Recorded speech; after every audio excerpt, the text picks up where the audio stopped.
Pansamantalang isinara sa mga motorista ang San Antonio Bridge at mudeng sa Barangay San Antonio, Bangged, Abra. Ang mga kalsada sa dulo ng tulay kasi gumuho, kaya ang ilang motorista pinapayuhan munang huwag tumawid sa tulay. Bali sir, yun po ang minomonitor ng mga kasama namin sir kung paano yung daan dyan sir. Bali every now and then pumupunta po yung mga kasama namin sa San Antonio para i-verify sir yung tulay doon sir. Naitala rin noong nakarang araw ang pagbaha sa Barangay Santa Rosa sa Bangged dahil sa mga pag-ulan. Naitala rin ang pagbaha sa Barangay West Kusili. Pero sa monitoring ng PNP at Bangged MDRMO, wala namang residente ang nangailangang ilikas sa mga naturang barangay.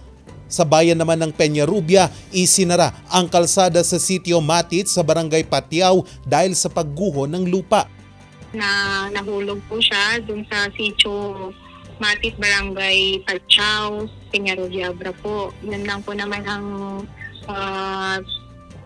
epekto po ng Typhoon Goring ngayon, sir, sa amin. May naman po siya, dito sa Barangay Laswak po, sir. Okay Oo, tenentado din yun, sir. Sa bayan naman ng Likuan, Baay, hindi pa rin ligtas na lumusong sa Baay River. Ito'y dahil pa rin sa malakas na agos ng tubig. Sa Upland Municipality naman ng Malibcong, binuksan na sa trapiko ang Abra-Kalinga Road, partikular sa Nagpawayan Road section. Isinara ito matapos ang mga pagguho ng lupa. Normal na ang level ng tubig sa ngayon sa Abra River matapos tumila na ang malalakas na pag-ulan sa probinsya.